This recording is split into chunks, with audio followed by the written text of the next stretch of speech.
Apakah orang bisa khusyuk di dalam salat? Nah, itu dulu pertanyaannya. Bisa tidak orang salat itu khusyuk? Ya, jawabannya bisa. Alasannya apa? Ya Allah menyuruh untuk khusyuk dalam salat. Tidak mungkin Allah menyuruh yang tidak bisa dilakukan. Ya. Yang kedua, Allah memuji. Allah memuji orang yang khusyuk dalam salatnya. Tidak mungkin Allah memuji kelompok manusia yang tidak ada wujudnya. Qad aflahal mu'minun. Sungguh beruntunglah orang-orang yang beriman. Allazina hum fi salatihim khasyun, yaitu mereka yang khusyuk di dalam salatnya. Oh, berarti bisa karena Allah menyuruh dan Allah memuji. Nah, terus apa hukumnya khusyuk di dalam salat? Ulama kita dua pendapat. Ada yang mengatakan faridah, kewajiban. Khusyuk itu kewajiban. Kalau tidak khusyuk, tidak sah salatnya. Sebagian ulama mengatakan bukan faridah, tapi dia fadilah. Fadilah itu keutamaan. Artinya biar tidak khusyuk, salat tetap bisa sah asal terpenuhi rukun dan syarat-syaratnya. Tapi kalau khusyuk berarti dapat fadilah, dapat keutamaan. Sebetulnya kedua pendapat ini masih bisa dikompromikan ketika dipahami bahwa khusyuk itu tidak satu tingkat, tapi dia bertingkat-tingkat. Ada kekhusyuan yang wajib dan itu standar minimal khusyuk.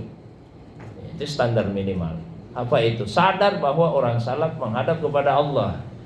Jadi kalau kita salat dan kita sadar saya ini menghadap kepada Allah, itu sudah khusyuk. Itu sudah khusyuk minimal. Tapi kalau orang berdiri dia tidak sadar menghadap kemana ini, tidak sadar-sadar, cuma datang saja berdiri begitu, sudah selesai, sudah pulang lagi. Dia tidak khusyuk. Tapi begitu orang salat itu dia sadar saya ini sedang menghadap kepada Allah Subhanahu wa Ta'ala. Berarti dia sudah khusyuk, standar minimal. Fa aina ma tuwallu fasamma wajh Allah. Fa aina ma tuwallu fasamma wajh. Kemanapun kalian menghadap, maka disitulah wajahnya Allah. Nah, berarti harus sadar bahwa orang salat itu menghadap kepada Allah SWT. Meskipun tubuhnya menghadapnya ke kiblat, karena perintah Allah dalam Al-Quran, fawallu wujuhakum satral masjidil haram, hadapkan wajahmu ke arah masjid. Itu syariatnya. Tapi secara hakikatnya hati itu menghadap kepada Allah Subhanahu wa Ta'ala. Kalau kita sudah sadar saya ini menghadap Allah, itu sudah khusyuk namanya. Nanti di atasnya ada tingkatan-tingkatannya, ada tingkatan-tingkatan di atasnya. Apakah jika ada yang diingat di dalam salat, maka itu artinya kita tidak khusyuk? Nabi juga biasa mengingat yang lain di dalam salat. Dan Nabi juga beberapa kesempatan, meskipun tidak sering, 5-6 kali kan, beliau lupa rakaat salat. Tapi hati-hati jangan salah paham.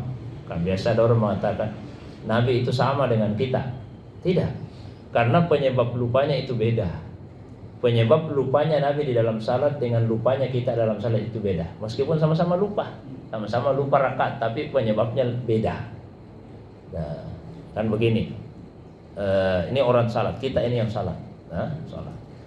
Kita salat itu menghadap kepada Allah SWT. Salat itu adalah media. Salat itu adalah media. Dia adalah sarana. Ada orang yang dalam salat sebagai media untuk menghadap kepada Allah SWT. Dalam salatnya dia lupa jumlah rakaatnya. Apa yang membuat dia lupa? Kalau kita ini manusia kan karena faktor luar, faktor dunia, pekerjaan yang kita ingat, kesibukan keluarga dan sebagainya. Itu yang membuat kita lupa salat, lupa rakaatnya. Tapi kalau Rasulullah SAW itu bukan karena dunia. Bukan dunia yang membuat beliau lupa rakaat salat. Terus apa yang membuat beliau lupa rakaat salatnya? Justru karena fokusnya menghadap kepada Allah. Nah, jadi beda Pak penyebabnya. Kalau kita lupa karena pekerjaan, ada janjiku sebentar ini, karena diingat itu janji, jadi lupa berapa rakaat ini. Kalau Nabi bukan karena itu yang membuat beliau lupa rakaat, tapi justru karena khusyuknya, karena beliau fokus kepada Allah Subhanahu wa Ta'ala. Perbandingan Pak, ya perbandingan. Meskipun tentu tidak sama persis. Kita lagi ngobrol di situ, banyak orang Pak, tiba-tiba ketemu dengan kawan lama. Begitu aslinya kita cerita, seakan-akan tidak ada orang lain di situ. Kita mami berdua tidak, banyak orang ini. Astagfirullah, saya lupa tadi, kira kita cuma berdoa saja. Nah, jadi karena fokus kepada yang dituju, itu Rasulullah SAW. Jadi jangan disamakan, meskipun sama-sama lupa rakaat salatnya. Nah, kembali kepada persoalan khusyuk tadi. Ya, jadi yang terpenting sadar dulu, ini saya menghadap kepada Allah SWT. Maka khusyuk diawali dari kesadaran hati. Kesadaran hati. Jangan juga mengatakan saya tidak bisa khusyuk. Kenapa? Saya ada kuingat. Jadi maumu bagaimana? Saya maunya itu tidak ada kuingat. Lupa ingatan itu namanya.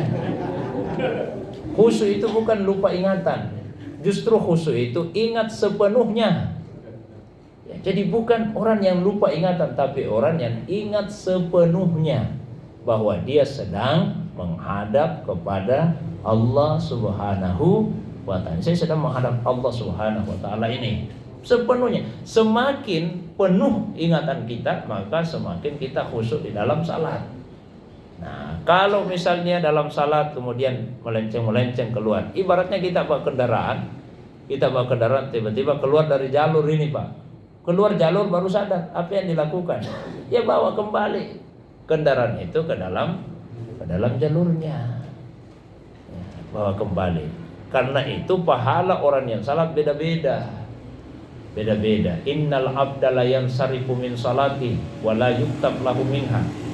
Ada orang sudah selesai salat dan tidak dicatat pahala apa-apa atas salatnya itu illa kecuali nisfuha, setengah saja yang dia dapat dari yang semestinya. Au sulusu, ada yang cuma dapat sepertiga. Au rubuha, ada yang dapat seperempat. Au khumus, ada yang dapat seperlima. Terus menerus Nabi lanjutkan, seperenam, sepertujuh dan seterusnya. Beda-beda pahalanya didapatkan. Karena apa? Beda tingkat kekhusyukan kita di dalam salat. Nah, kalau tidak bisa sepenuhnya dari takbiratul ihram sampai salam, tidak bisa sepenuhnya ingat kepada Allah. Saya sudah jelaskan, tidak perlu saya ulangi apanya Allah yang diingat itu. Tidak bisa sepenuhnya, maka minimal pada saat takbiratul ihram Allahu Akbar, ya, Allahu Akbar. Kemudian yang kedua ketika membaca Iyyaka na'budu wa iyyaka nasta'in. Hanya kepadamu ya Allah kami beribadah, dan hanya kepadamu ya Allah kami meminta pertolongan. Kan kita mengucapkan iyyaka, hanya kepadamu. Siapa itu? Nah, mesti kita ingat sepenuhnya, saya sedang menghadap Allah ini. Iyyaka. Jangan ingat dunia. Minta Pak, sementara salat iyyaka, langsung ingat istri, hanya kepadamu kami beribadah. Nah, ibu-ibu, iyyaka na'budu, hanya kepadamu, ingat anaknya. Jangan. Ingat pekerjaan dasar. Iyyaka na'budu wa iyyaka nasta'in. Hanya kepadamu ya Allah kami beribadah, dan hanya kepadamu ya Allah kami meminta pertolongan. Kemudian ketika syahadat asyhadu Allah ilaha illallah, ya. Dan yang terakhir ketika mengakhiri salat, assalamualaikum warahmatullah, assalamualaikum warahmatullah. Tapi sekali lagi diupayakan dalam sepenuh salat kita selalu sadar bahwa kita ini sedang menghadap kepada Allah SWT. Kesadaran di hati itu akan melahirkan ketundukan, dan itu akan nampak pada anggota tubuh. Disinilah pentingnya, mohon maaf Bapak sekalian, pentingnya mursyid yang mengantar kita. Ya. Tapi bukan berarti dalam salat itu mursyid diingat. Dalam tarikat kami, saya mengajarkan ibaratnya mursyid itu mengantar, kalau orang mau naik pesawat, diantar sampai ke pintu pesawat. Nah, kalau sudah masuk ke dalam pesawat tidak ditemani lagi, dah lanjutkan perjalanan. Tapi diantar dulu sampai ke pintu pesawatnya, diantar sampai ke pintu. Masuk dalam pesawat, silakan lanjutkan perjalanan. Seperti Rasulullah SAW, sama-sama malaikat Jibril. Apakah ditemani terus sampai berjumpa dengan Allah SWT? Tidak, hanya sampai di gerbang Sidratul Muntaha. Begitu sudah sampai di gerbang Sidratul Muntaha, apa kata malaikat Jibril? Saya sudah sampai di sini saja ya Muhammad. Lau taqaddamtu la ihtaraktu. Kalau saya masih melangkah ini satu kali, saya terbakar. Jadi sampai di sini. Nah, lanjutkan perjalanan. Mursyid di situ. Sampai di masuk di sebelum menjalan takbiratul ihram, selesai. Selanjutnya kita tempuh perjalanan itu di dalam sholat kita. Masuklah kita ke dalam salat. Nanti keluar dari salat, salam, assalamualaikum warahmatullahi. Assalamualaikum warahmatullahi. Salam pertama itu perpisahan kepada alam gaib. Salam kedua, tanda kita kembali akan memasuki alam syahadah. Assalamualaikum warahmatullahi wabarakatuh. Ini perpisahan. Orang salam kan karena berpisah atau karena berjumpa. Assalamualaikum warahmatullahi wabarakatuh. Perpisahan kepada alam gaib. Sudah kita masuki. Assalamualaikum warahmatullahi wabarakatuh. Sebagai tanda kita kembali ke alam syahadah, alam yang nampak ini, alam dunia ini. Nanti ada rinciannya, bagaimana kiat-kiat fikihnya supaya bisa salat ya. Tapi untuk sementara cukup situ, Pak. Wallahu a'lam bishawab. Ya,